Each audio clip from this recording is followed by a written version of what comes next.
Hey everyone, Artosis here, bringing you some more Pro Gamer Ladder replays. Today we are going to be looking at one of the best Zergs in the world. I've definitely casted him a fair amount. In the bottom right, we have herO. I did see some people ask before, is this the same herO from StarCraft 2? No! In fact, there's so many heroes, it's hilarious how many different pro gamers have named themselves herO. But this is herO, the Zerg player. Only plays Zerg. I don't think he really played StarCraft 2 at all. I don't recall casting him at all when the Kespa switch occurred. So played very minimal StarCraft 2. But yeah, he is one of the most successful ASL players ever. You know, he got second, top fours all the time. Extremely, extremely strong. Okay. And in the bottom left, Pisagi, Sisagi. This is HiyA. Okay, so HiyA is a very smart, very experienced Terran player. You might remember him from back in the Kespa days. And if you're a Terran player that's played since the very beginning of Remastered at least, then you probably know who he is because, you know, he was one of these guys that, again, didn't really switch to StarCraft 2. So was a mainstay of the Brood War scene during the years between StarCraft 2's release and Remastered's release, and actually made a lot of guides for Terran.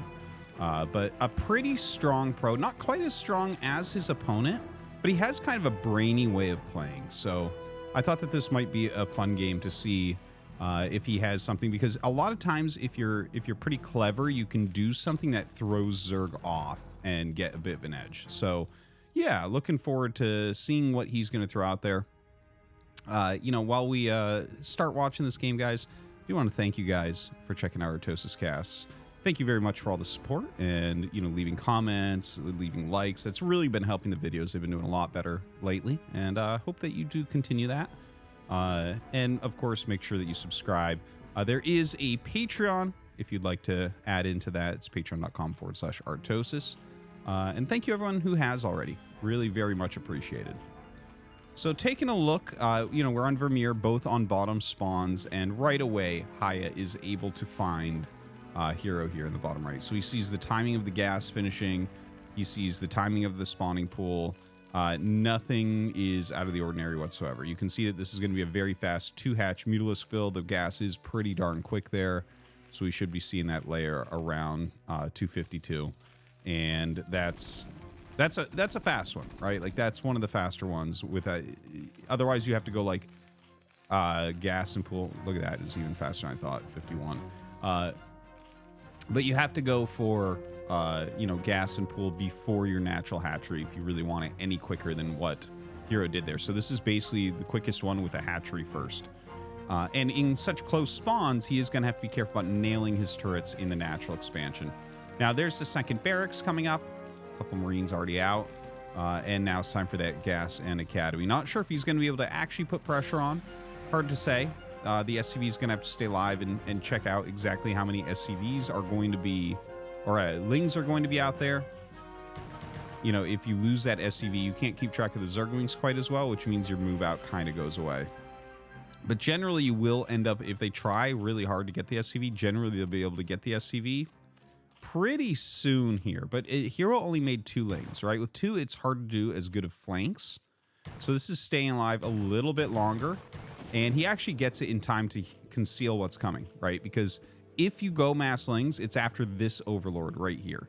Okay, so if you can keep it alive, this Overlord hatches and you see what comes out of the first eggs out of there, you can go with almost 100% certainty to the Zergling count. Either way, I think he's probably going to look at this and say it's more economically heavy. And, you know, as this academy finishes up, yeah, he'll get 2 more Marines. Basically a perfectly executed build over here. He'll start stim and get 2 medics, and it'll be the 8 Marine, 2 medic move out, which is so common, right? That's exactly what you want to pressure your opponent. Forces 2 Sunkens, and in fact, a hatchery going up in the top right. So that's another thing that HiyA wouldn't be 100% certain about. Normally with these much faster layers, that is something that you end up seeing though. Just to be clear, right? Like that's if it's a slower layer, it's more likely going to be a more economically heavy build in your base. If it's a quicker layer, more, you know, more greedy build, I guess, in some ways. by making, you know, more Zerglings and getting your mutas out a bit quicker. So here's that move out we were talking about before. Just on time, but the Lings are trying to slow it down. If you can slow it down even a little bit, that's going to buy time for your Mutalisks. So he starts the mutas, he goes for a counterattack, but 2 Firebats are awaiting him. We'll see what he's able to do there. Splits the Lings, sends 2 in the main, runs 3 out. So that's pretty darn annoying, but with these 2 Marines that pop out, he will be able to clear it as well. In the meantime, the Marines and Medics coming over. The first Sunken, you know, normally you make 2 Sunkens against this. Here, it's going to be 1. Ooh, HiyA is going to get some good damage, I think. herO may not have done this quite correctly. You know, sometimes you see this where they're just playing so greedy. And so far, he's not dead, right? He didn't lose drones. He actually took a swipe at the hatch, I think, just to get some glaives over there. You got to do this just right, though. You cannot let that hatchery die. Oh, my God. It's so close. Okay, so he ends up losing like 3 Mutalisks. Hatchery health, well, the hatchery health, we'll see if that matters. Sometimes that ends up not mattering.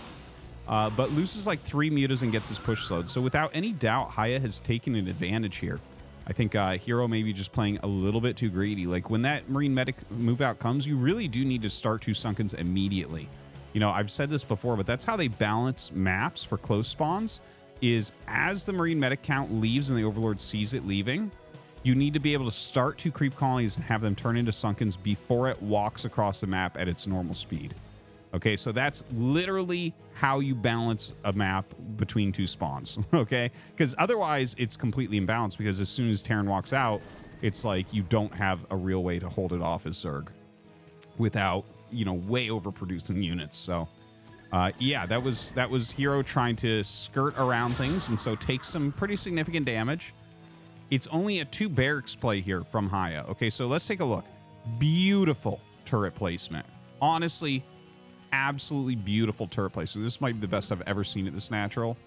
Now that I remember it, actually, when I first came back to Brewlord, when Remastered came out, he had a lot of guides on things like this.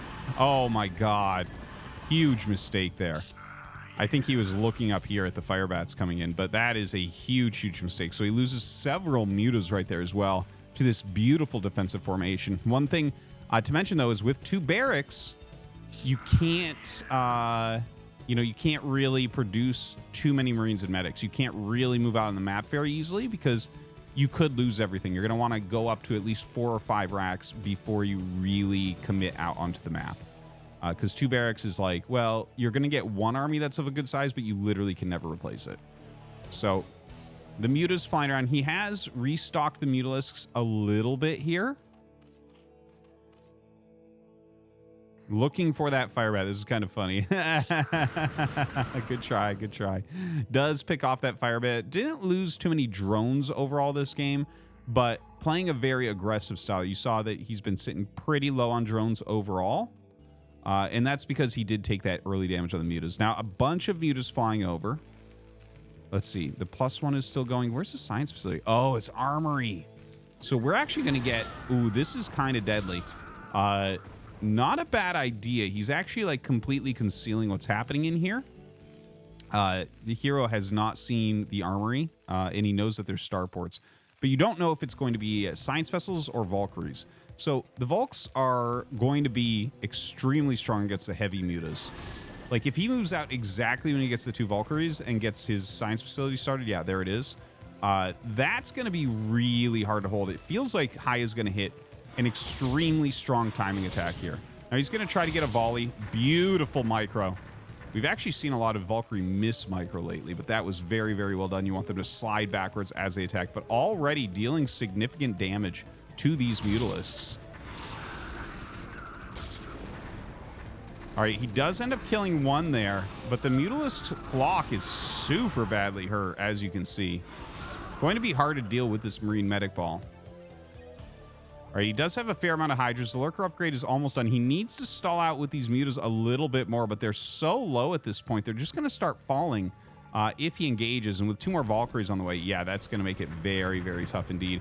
It starts killing off a couple Overlords. That might slow him. No, it looks like he scans and he sees that, in fact, the Lurkers are not ready. He hasn't started morphing them yet. This looks like the perfect timing right now.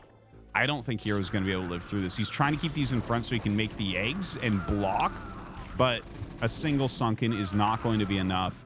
You know, I think herO playing a little bit too greedy this game. HiyA showing he's still got it, and that's going to be it. GG. HiyA takes down herO.